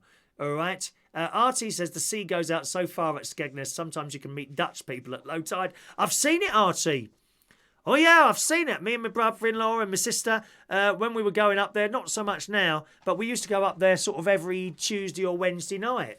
And sometimes the sea was right up to the wall. Other times, it's like miles out. And you can see all those wonderful windmills turning around there. Wonderful, wonderful, wonderful. Right, okay, we've scrolled down there. Right, let's get back to this story then. They're talking about shutting everywhere down for 2 months. Yes, I've heard that as well, which is quite possible. I'll be honest with you, financially, I'd be okay. I'd be okay with it. I could probably retire now if I wanted to. I just don't want to, you know. I'm not doing a job where you're, I can't wait to retire. I'm not doing one of those jobs, see? But I'd be okay. But I do feel sorry for people on the 0-hour contracts. People that work in places like Starbucks, you know, McDonald's. I think they're on 0-hour contracts. They've got nothing behind them. You know, they live hand to mouth. They get, I don't know, 100 quid in that'll go out in the next week and they got to wait for the next 100 quid. What about those people? Very bad. Very, very, very worrying. Very worrying, really, I think. Rowan, my mother-in-law decided to cancel her trip to Israel. Has she been before? Why is she going to Israel? Is it like somewhere she wanted to go? Or perhaps she's Jewish. Is she Jewish and wants to go and kind of visit the sort of motherland or whatever? I've been to Israel, Rowan. Wonderful. Wonderful, wonderful place. Steeped in so much history. Many, many religions there, as well as the Jewish religion, of course. You've got the Christians going there to see the Jesus stuff. The Muslims going there. They've got their mosque in there. And they have, you know, their book, the Quran thing, isn't it? And they've got, like, stories up all on Israel. All these religions seem to end up in Israel. Interesting, isn't it? I went there a few years ago. Oh, it was marvellous. Marvellous. To be able to stand at these places that you'd heard about in the Bible. The Sea of Galilee. You're there, sitting in front of this sea, eating lunch. Oh, just, I can't tell you how fantastic Israel was. Really. And people, you know, don't take any notice of people. Oh, you get shot, this, that and the other. Well, you can get run over by a car, you know. I didn't feel at all worried there. Well, I didn't go to Bethlehem. You had to cross over into Palestine to get to Bethlehem. And that was all a bit, you know, the Israelis, they have an agreement with the Palestinians for this particular thing to happen. They know we're all tourists. And basically the Israeli guard, the Israeli guide takes you up to this point. You go up these stairs. I was watching, it's about 4 people that did it. Then you go into this like cage thing, right? At that point, the Israeli person comes back down the stairs, right? And on the other side of this like cage thing is a Palestinian guide who picks you up from there, and there's no sort of talking going on between them or anything, because they're always having like big rows and things like that. But that's how it works. As a tourist, you're probably reasonably safe, I would imagine, because the Palestinians, they are very poor. They don't have much, okay? So if something was to happen to a tourist, that would be a terrible thing. Tourists might stop going there. Then they'd lose the money. So you're probably relatively safe as a tourist, although I didn't do that. I thought Israel was marvellous. And every day I went out on a trip, every single day. The Dead Sea, floating in that salty water. Oh, God, I went into a synagogue. I'd never been in a synagogue before. And I literally just walked in one in Tel Aviv. Walked into a synagogue and I'm walking around and this bloke, can I help you at all? I said, yes, I've never been in a synagogue. I'm from the UK. Are you Jewish? No, I'm Catholic. Okay then, what do you want to know? I said, I just want to see. I noticed you read the books back to front. Yeah? And there wasn't much in a synagogue. Wasn't much in there at all. It was just basically desks and books. There's no like ornate statues or things. There's nothing there. And I said, is this like the main synagogue? And I don't know if he was a rabbi or just a member of the community. I'm not quite sure actually. But he said, no, there are no main synagogues. All synagogues are considered the same level. Not like in the church, you know, where you've got like a chapel, then a church, then a cathedral, and then like, you know, St. Peter's in Rome. You know, they're sort of on different levels. Synagogues are classed as all the same. That's what the bloke was telling us. But absolutely fascinating to go to Israel, I must say. Let's see what you're saying there. Michael Panic Bowen over here. Bottled water, Panadol, tin food, hand sanitizer, disinfectant, toilet paper, long life milk. That's what they're buying there. Adrian Richardson joining us there. Hello, Adrian. 69. No, I'm 57, Adrian, as you well know, 57. Rowan, yes, your mum's Jewish. I see. I understand. So that's why she's going there. She's got to go at some point. You should go. You should go and see all your religious stuff. And I went into, and while I was there, as you will understand this, Rowan, and anyone who's Jewish, I went into what has got to be the saddest place in the world, the Holocaust Museum. Takes your breath away. I came out there, it was just the most, I think it's somewhere that you need to go. You need to go to the Holocaust Museum. Just unbelievable. Unbelievable what you see there. Really is. And that there is a sign, they do ask you not to take photographs. And I'm very respectful. If someone says that to me, I don't take photographs. And of course, there are idiots in there doing selfies. Oh, for God's sake, man. Selfies with little children's shoes and glasses. How can you even want to do that? Just awful people. And you go in there and then there's like a glass floor. And as you walk over to the glass floor, underneath this glass floor are loads of little shoes and that. You know why. Just awful. The Holocaust Museum. Saddest place I have ever been to in my life. Awful. But somewhere that you should perhaps go and visit there. Well, I'm sorry your mum's... Did you say your mum was going or she's cancelled? No, she's cancelled it. Yeah, I think you're probably right. Although, like fun things to do with tech. If you're going to get it, you're going to get it. So what's the difference, really? You know what I mean? Thank you. All well, thank you, Sam. Not too bad here.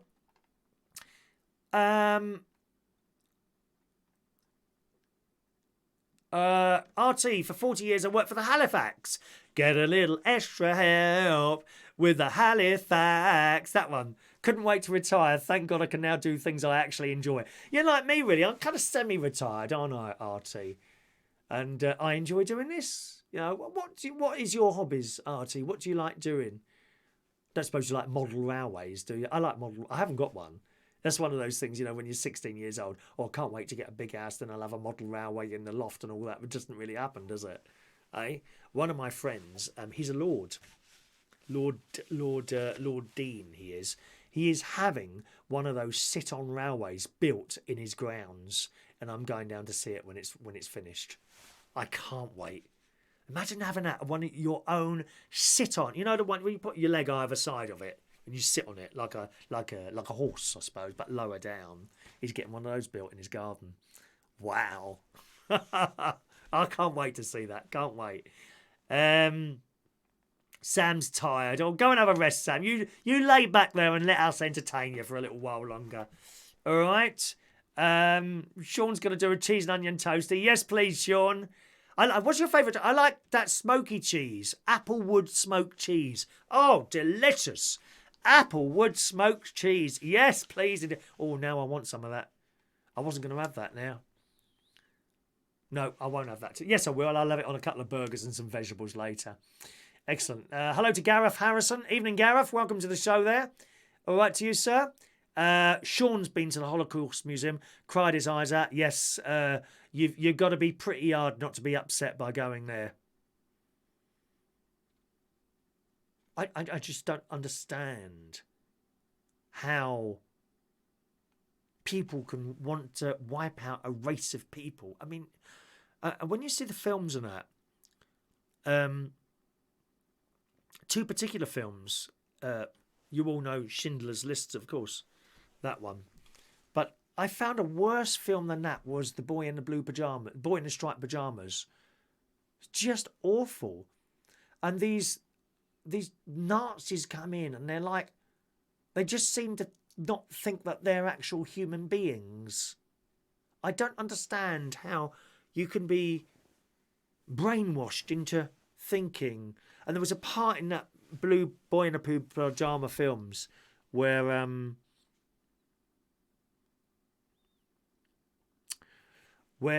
the wife of this German officer, they've moved near a concentration camp with the gas ovens and all that, which is of course fenced off. And she doesn't. I don't think she realizes it. And there's a bit where in the film where this other German officer has come to see her husband. Excuse me a moment. This other German officer has come to see her husband, and as he's come, she can smell some. She said, "What is that smell?" And the German officer laughs and says, "Yes, they smell even worse than they look, don't they?" And she's like, and she realised what she meant, and it was the Jewish people being cremated. You know, yeah, just horrendous. That's. I found that even worse than Schindler's List. The Boy in the Blue Pyjamas, which has been on the telly a few times now. My mate won't watch it. His mother and father were Russian Jews, and he won't even watch the film. Anyway, let's move on from that. It's just such an awful thing, which has to be talked about now and again. Yes, Tony, there are still people out there, they deny the Holocaust even happened. They do. Just idiots. I mean, complete and utter idiots. How can you deny that ever happened? Stupid people. Let's move on from that, if you don't mind me. Put saying so, boys and girls. Rachel loves the miniature railway. Yeah, miniature railway. That's it. That's what it is, isn't it? Miniature railway. That's it. That's the one you sit on. My mate's having one built. Lord Dean and his other half. They're going to invite me round to have a little ride on it. I think it's down in Surrey somewhere. David, why don't you talk about model railway? Because I don't have. I'm not a model railway. I like them, and I've got a couple of engines and things. There's one here in front of me. Look, I've got a Flying Scotsman here. Yeah, I've got a Flying Scotsman. I love it, but you need to be really into it. I like them, but I'm not massively into it. I like a layout. The trouble is, I'm too lazy to build the damn thing. You can get people to come in and do it, you know. Yeah, you can get people to come into the house, size up the room that you want, and build a model railway for you. I expect it cost a lot of money, but you see, it would be their thing. And all you've got to do then is just turn up and turn the buttons on and off and watch the little trains go round. Very exciting. Hell of a lot more exciting than having a conversation with you, David and Hamill, I must say. Christ, I've come across some boring people in my time. You've got to take the biscuit. You really do, dear. Let's have a look there. RT, my hobby and interest is astronomy. Wow. Have you got a really good telescope? I've always wanted to, and I've never done this, I've always wanted to look through a telescope and look at Mars or Pluto. I mean, I've seen pictures of it, but to actually sit in front of a telescope knowing that you are looking straight at that planet live. It's, you know, there's probably webcams that are doing that on the internet. You can probably type in live Mars. Let's have a look, shall we? I can't bring it up on the screen, unfortunately. Live telescope Mars. Live telescope Mars. Let's see what comes up. Live stream Saturn and Jupiter on YouTube. Oh, hang on a minute. No, that's not quite. Hubble telescope. Watch NASA TV live. What else? Worldwide telescope. What's that then? How to see live views of Mars online this week? Go on, let's have a look. Let's click on that one. See what we got. Oh, that's 2012. I don't know. I can't find one at the moment. I bet there is somewhere you can just log in and log. But it's not the same looking at a computer on a TV. I want to look through a piece of glass at a planet. That must be fantastic. Have you got a very expensive telescope? One of my friends, and again, one of our friends, he's not been with us for a while now on the chat thing, Evan. He actually has an observatory down in Cornwall. And he's got dishes and all that business. Yeah. Yeah, fantastic. Fantastic to be able to see that. Do you think there are aliens out there, RT? Do you believe in aliens? There was another story here I was going to bring up, actually. Funny you should mention that. I was going to ask, if you still want to call in about this holiday thing, will you be going on holiday anywhere? Cheap. Because there is a lot of cheap deals at the moment. Okay? Greece up to 33% cheaper. Thailand, 25%. St. Lucia, 24%. Turkey, 21%. I told you, I think there's a return flight to New York for £1,000. Business class on British Airways. Anyway, so there's that to call in about. What about this one? As you've mentioned telescopes, and we've kind of gone on a space thing now. In the sun today, life on Mars. Organic molecules have been found on Mars consistent with alien life. They're found in mushrooms on Earth. They are found in mushrooms on Earth, these things. Organic molecules found on Mars are consistent with early life on the red planet, scientists have revealed, it says in The Sun. The matter is tantalising clue in the hunt for alien life in our solar system. Mars has always been a great candidate for alien life, and hunting for it there is relatively easy compared to other planets. New hope for a breakthrough has been boosted by the discovery of organic compounds on Mars. They're called thiopenes and are found on Earth. You'll find thiopenes in coal, crude oil, and even white truffles, which is a popular type of mushroom. According to scientists, their presence is consistent with early life having existed on Mars, and it's believed that a biological process may have played a role in the organic compound's existence on Mars. So, on the subject of the telescopes and all that, do you think there is other life out there, RT, or indeed anyone else? Let us know what you think. You can call in on that one, 0208 144 3477, okay? Do you think there is alien life? I think there's alien life on this planet, actually. Look at Gemma Collins. Anyone like Gemma Collins? Hey? Gemma Collins, definitely alien life. Keith Lemon, I think he's a bit alien as well. Anyone who's been on Love Island or Big Brother, all aliens. Do you think there's alien life out there? I certainly do. I do. Let's see. Where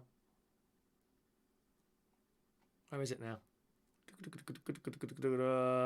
RT. He's got a 21 centimetre reflector. I don't know what that is. Is that a dish? Is that like a dish, a reflector? I don't know what that is. When I lived in Lincolnshire 25 years ago, he had a 10 diameter observatory dome. You had a dome. Wow. And you can see planets and that. Blooming marvellous. He's on the phone now. Let's take his call. Oh, why can't I get that? 1 minute. Stay there. There we go. There we go. Artie. Hello, Artie. All right? Hello, Chris. Yeah, good evening. You asked about, yes, I'm fine, thanks. You asked about possibility of alien life elsewhere in the universe, right? Yes. Well, I actually think that, yes, there is life elsewhere in the universe, but it's not visiting us. If the day ever dawns when an intelligent life that has got the advanced technology to do it, and if it does visit us, we will know about it. It will land somewhere in a populous area. It won't be Fred Bloggs on the back of a tractor in wild Lincolnshire that sees it. We'll all see it. Right. And do you think it would be friendly or not? Because it's not my answer really, but a stock answer to that, which I believe in, is that if intelligent life ever does reach us, physically reach us, it will be benevolent, because if it had been aggressive, it would have got through that aggressive peak that all civilizations must go through, which we're going through now. Right. You know, I think the next 100 years is a critical time for mankind. We'll either survive it or we'll snuff ourselves out. Yeah. That's my view on it. You know, I hope we survive it, but I'm not too sure. I'm not sure at all. I think it's unlikely, to be honest. When you see how people are, even like just people when you're out now, they all seem to be so angry all the time, don't they? That's right. That's right. I mean, I'd love to believe in Star Trek. You know, I really wish it would come. But we are probably as far away from interstellar travel as the caveman was from building a nuclear reactor. Right. I mean, just to give you an idea, I won't take up too much time, but I'd just like to leave you with this thought. The fastest a human being has ever travelled is approximately 25,000 miles per hour. And that was achieved by the Apollo astronauts on their way back from the moon, right? So if you accept the fact that we have a technology to build something that can go at 25,000 miles per hour, if we did that and we built this spacecraft, and let's imagine it could go day and night, year in, year out, and we pointed it to the next nearest star to our sun, do you know when it would get there? 22,000 years from now. Wow.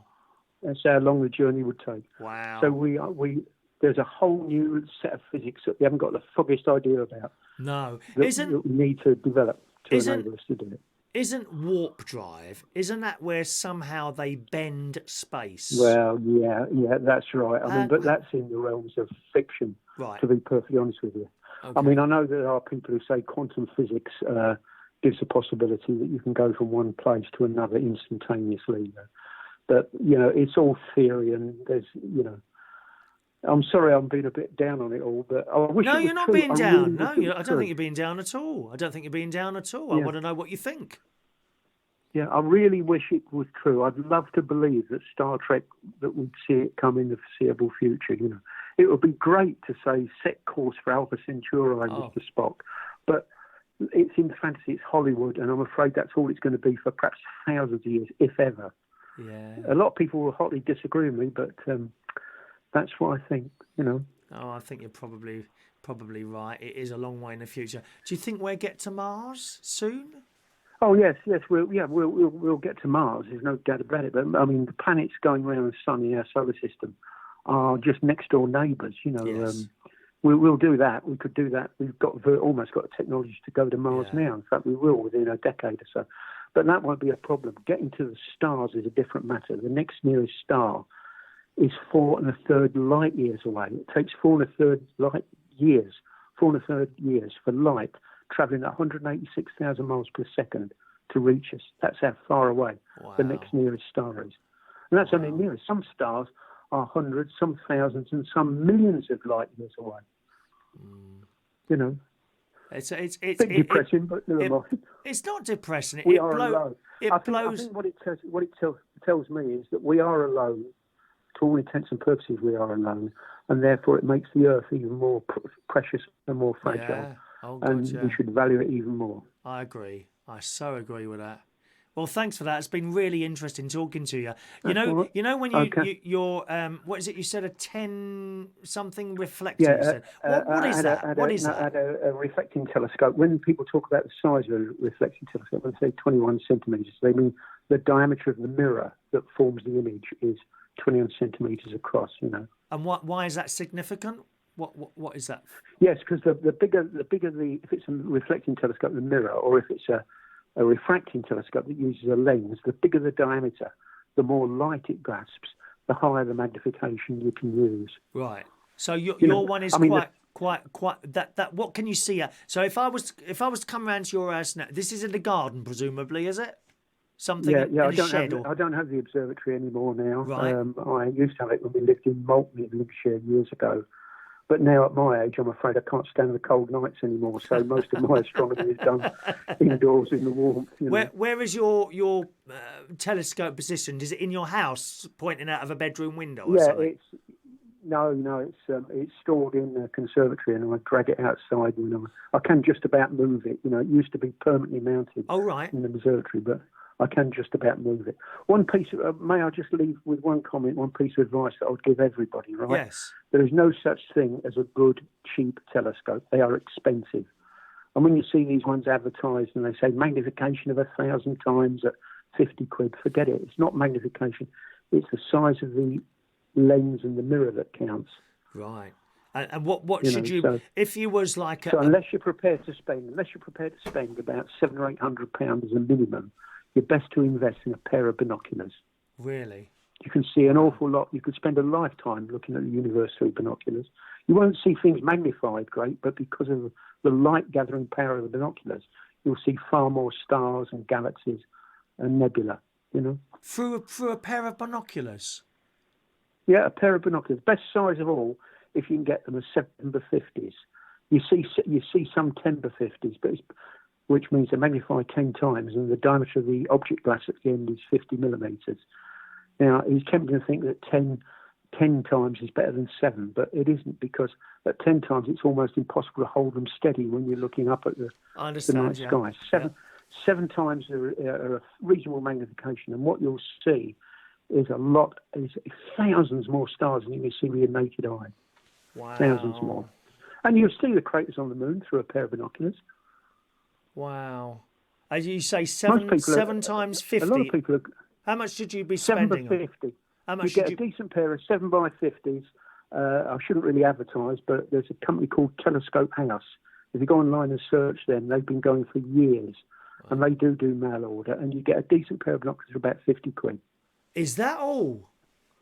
Oh, yeah, I'm tempted now. You know, it won't be the world's best binoculars, but they'll be good ones, you know. Okay, well, are they second-hand or what? Well, you can buy second-hand ones, yeah, but if you buy second-hand binoculars, for God's sake, check them out first, because if someone's dropped them, and the lenses have got knocked out kilter, you'll see double images when you look through them. You see what I mean? So what do I want? 7x50, you said? 7x50. Buy a 7x50. And this company, Telescope House, I haven't got any financial interest in it, but they've been going for donkey's years and they have a very good reputation. Patrick Moore used to get all this stuff from them, you know. Oh, Patrick Moore, well, say no more. Yeah, and Telescope. they've got a good website, and dear old Patrick. I'm not name dropping there, but he was a friend of mine when he lived down south. Right. He used to live in Rustington, you know, along the coast. Such an intelligent man, wasn't he? Just knew everything about it. Shame he passed away. Yeah, he was very opinionated in things. You know, you either liked him or you didn't like him. Yeah, I can imagine that. Yeah, he didn't hold back any punches on things he didn't agree with. You know? I think I'm a bit the same there. PC, is that the word? What was the name of that shop, please, or that company? Telescope House. Telescope House, yeah. Just do a search for Telescope House. But I'll tell you what I will do. I'll email you a link to the website. Yeah. Because obviously up at my caravan, you know, I'm at the end. You'll get some wonderful. You'll get some good night skies. Yeah, there. I've always wanted to. Away from all the light pollution. So, you know, if I was to point them, say, at like Mars or Venus, what could I see through those telescopes? On the surface, no. If you point them at the planets, you won't see any detail on the surface because although I said the planets are relatively close to us, they are still a long way too far away for binoculars to actually see any detail. You need a good-sized telescope for that. Right. But binoculars will be good for showing what we call star fields, nebula, which is like gas and some of the near galaxies. You'll see the spiral galaxies. Absolutely fascinating. Yeah, just get a little book. I'll email the link to Telescope and there's a lot of good books for beginners. And when you're up in Lincolnshire, that's a place to be, away from the light pollution. Absolutely, yeah. Because the tragedy of we're building a country where young children are growing up and they'll never see the beauty of a night sky. Well, I don't know so much because they turn all the lights out where my sister is at 11 o'clock. Great, I'm all for that. I know these local will say, the crime rate goes up, I want the lights on. Evidence is that, I'll tell you, you've got me going there, because evidence is that street lights actually help the cook because they can hide in the shadows and you can't see them because of the street lights. Yeah, I see where you're coming from there. But they turn all... Anyway, I mustn't take any more of your time, Chris. Well, it's been an absolute pleasure talking to you, Artie. Thank you very much for that, that information there. Fantastic. Bye-bye now. Artie, what a fascinating phone call. You see, you do these shows and then you get these calls in. Absolutely fascinating. And I've always wanted to see stars and things like that, and look to be able to actually look for a piece of glass. And there it is there. Not a photo, not a webcam image, not a TV programme. Actually look for a piece of glass and be able to see all that stuff there and then for yourself. It's just fascinating. Tony, go and buy some binoculars. You'll be surprised what you can see in the night sky. Well, for 50 quid, absolutely, yeah. I think you're right. I don't think I'll go as far as spending the £800 on a telescope, though. I'd have to do a bit of saving first, wouldn't I? David said you don't need glasses to see my wrinkles. Absolutely, David. That is that correct thing that you've said all night. Dear me, David. You're younger than me, aren't you, Dave? How comes you look so much very older? I just don't understand, David. I really don't. Sean says, I think the guy is talking logic. He's very, very... David says, you're too intelligent, Artie. Fascinating conversation. Poor Mandy started coughing. Oh, my God. Do be careful, darling. Rachel says, I will get to Mars tomorrow when I go to Tesco's. Yum, yum. Yes, please. Mars bars. Mars bars. Funnily enough, I did have a little bit of chocolate today. But I've got an excuse. I was going around to meet my mate's dad. His mum and dad pitched up at his house. And I knew they were coming. And I've never met his dad. 30 years I've been waiting to meet his dad. And I met him today. What a lovely man. What an absolutely lovely man. He's, I think he's into his 70s now. He's had a couple of strokes and things like that. And I was so pleased to meet him. What a nice man. So I'm very, very... I've had a lovely afternoon. But because of that, I kind of thought, if I go and have my dinner after my swimming, it's going to make me very late. So I popped in at the Marks and Spencer's garage and I got a sandwich and a bag of crisps and a bar of chocolate and a cheese and onion pasty. This is the trouble when you go in those shops. You go in for one thing, dear. Deadly. I had Worcestershire sauce crisps, Marks and Spencer's. Absolutely delicious, dear. They were delicious, really were. So I was so pleased that I met his father today. I really, really was pleased about that. He's had a good life. He's done loads of stuff. And he was telling me he'd done this trip once to Goa in India. I think it was or Ghana. Oh, God blimey, where was it now? Can't remember, but he wanted to live there. But unfortunately, his missus, my mate's mum, didn't want to do that. He wanted to live there. He said, there's so much you could have done out there. Because it was just come out of being British and all that, you know. Sean says you can't bend space at the moment. That's only theory. But in some places, we are all time travellers. So thank you very much. Mick's got an alien sitting next to him. Can I have a cup of tea, please? How rude. Rowan, how else would you explain Trump? As in aliens, yes. Excellent.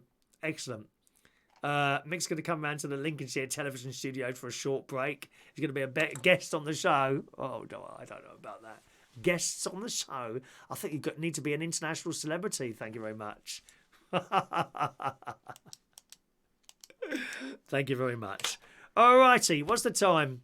Oh, it's 2 hours. We've done 2 hours. Well, we haven't got through all the bits and pieces there, but we're having a good old chat. We'll close the phone lines now, boys and girls. It's been an absolute pleasure to talk to you, as always, on the show tonight. I shall have to go and do dinner now. There won't be any chocolate or crisps, though. No chocolate or crisps, Finn. I had had enough of that today, and very delicious it was too. All right. Roy Brownlow's just gone. Did you ring, Roy? Sorry. I must have missed that one. Roy just rung again. He's now in bed. Roy has taken me to bed to him. Well, that must be a very, very pleasurable experience for you, I would imagine. Eh? Taking me to bed with you like that. And hello to Rumble Bumble, who's just got in and actually catching a live show. Usually watching replay. Well, I'm afraid we're going to disappear now. Sorry about that, Rumble Bumble. But I'm going to disappear now and do my dinner. All right. Well, thanks ever so much for joining us. We had a nice bit of a chat. We haven't got through the whole thing there, but it doesn't matter, does it? We don't always need to go through the whole thing. I'll be back with you hopefully tomorrow morning, boys and girls, on this channel somewhere around about 9:30ish time tomorrow. And we'll have another little chat there. You know what we haven't done yet? We haven't done the raffle tickets, have we? You silly old fool, Chris. I'm surprised no one picked me up on that one. Dear me. Christ, well, can you just imagine if I didn't do the raffle tickets? Next raffle is on Monday, boys and girls. You could win a fridge magnet. If you want a chance of winning a fridge magnet, you need a raffle ticket. Okay? Oh, these are all in the wrong order. That's irrelevant, though. It is irrelevant that they're in the wrong 16, 21. Just a minute, let me put them in the right order. I like to have them in order.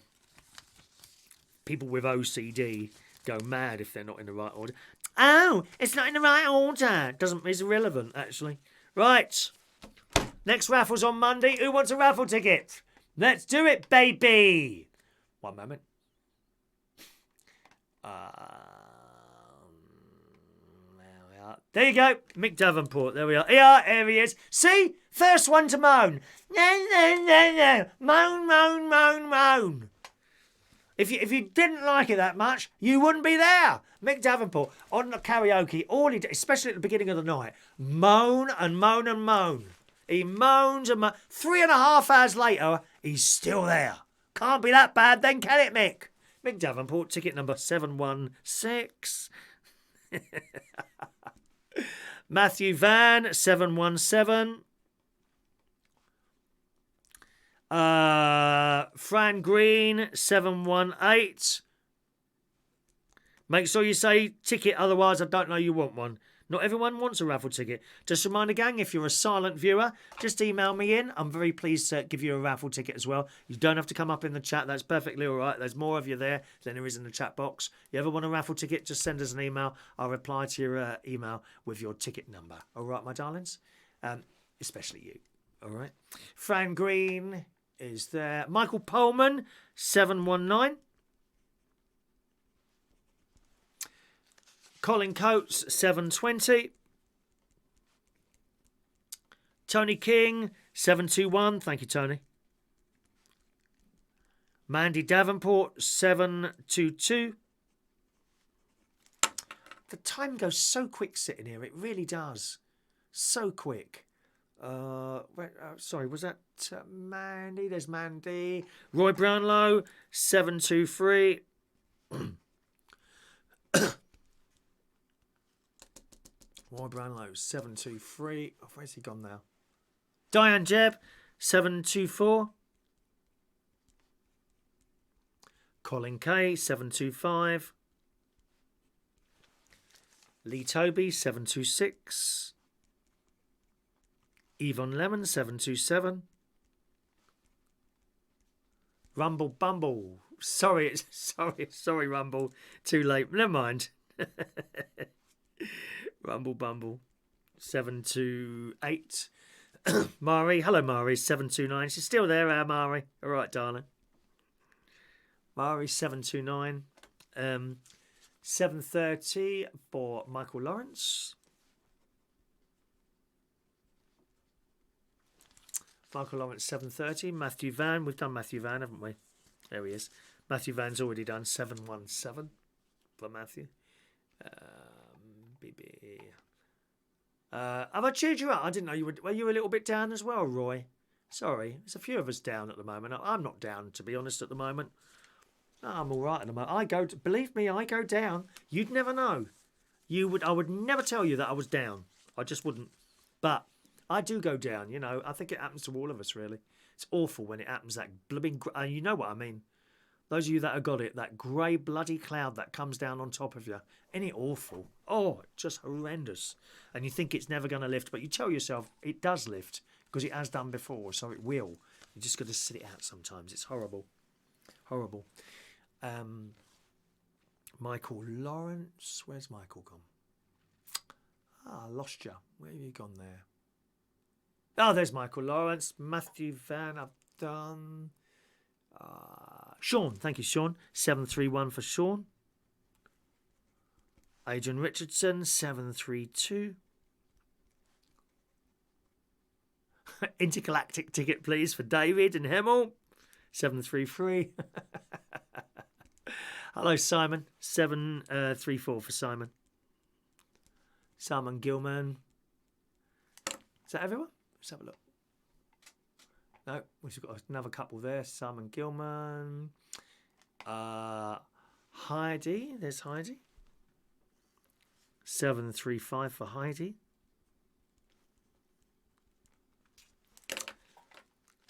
There you go. Eva, see people feeling depressed there. Oh, was that George there? George, yes, George.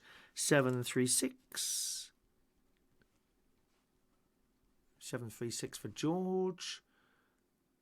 There we are. Looks like we've done everyone. Okay, if I've missed anyone out with the raffle tickets, please speak now, my darlings. While I'm waiting for you to speak, I will just sling in another story here. Okay. We were going to talk about this, but we didn't actually get to it. Doesn't matter. We'll just read the story instead. So if I've missed you out, please speak now, my darlings. Daily Mirror. Man issues warning after a dumb mistake kills almost everyone in a sauna. Now, I've sat in saunas before. I find them not particularly comfortable. I certainly don't like dry saunas. I don't like those at all. Steam saunas, yes, I can just about cope in a deep steam sauna. Not in a dry one, though. I find them very unpleasant.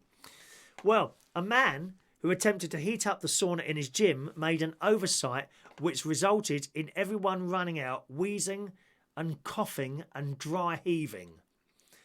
The man, who says he accidentally recreated a chemical weapon used in World War I, was in a sauna, has been labelled an idiot after owning up to a mistake. Although I'll be honest, it's something I would do. I wouldn't realise that this would happen. After a workout, the man says he decided to try out his gym's sauna room and went in to find it practically full with 5 other people inside. He says he was barely sweating after 10 to 15 minutes and thought it would be a good idea to pour some water on the rocks above the heating system to increase the temperature. Sticking to sauna etiquette, he made sure everyone else was happy for him to make the room a little bit hotter. He took a little wooden container from within the sauna and left the room to fill up the bucket with water from the swimming pool located just outside the splash on the rocks. I've got to be honest, this is something I'd do. It's not something I've done, but, you know, pool full of water, why not? Water's water, isn't it? Ah, you're forgetting something. There's chlorine in the swimming pool. The room got much hotter right away, he said. For some reason, my eyes started burning and my lungs felt like they were on fire. Everyone in the room started wheezing and coughing. We all rushed to get out of the sauna. The door's pretty small, and it was complete chaos. Everyone in the pool area was extremely confused as to why we all came flying out of the sauna. We were wheezing and coughing and dry heaving. I tried to figure out what was going on, and I realised that the pool water is full of chlorine. When I poured it on the rocks, the steam it created must have irritated our eyes and lungs. Sure enough, after Googling around a bit when I got home, I realised that what I essentially did was gas everyone in the sauna with chlorine gas, which was used in World War I as a chemical weapon. Although some doubted whether what he had done had actually resulted in the creation of chlorine gas, others were simply left far from impressed by his actions. But, you know, I suppose that would be an easy mistake to make, really, when you think about it. Wouldn't it? I mean, I certainly wouldn't have thought twice about, I'd just get some water from the swimming pool. You wouldn't think that that would then turn into chlorine gas, would you? You just wouldn't. So, one of those things there. All right.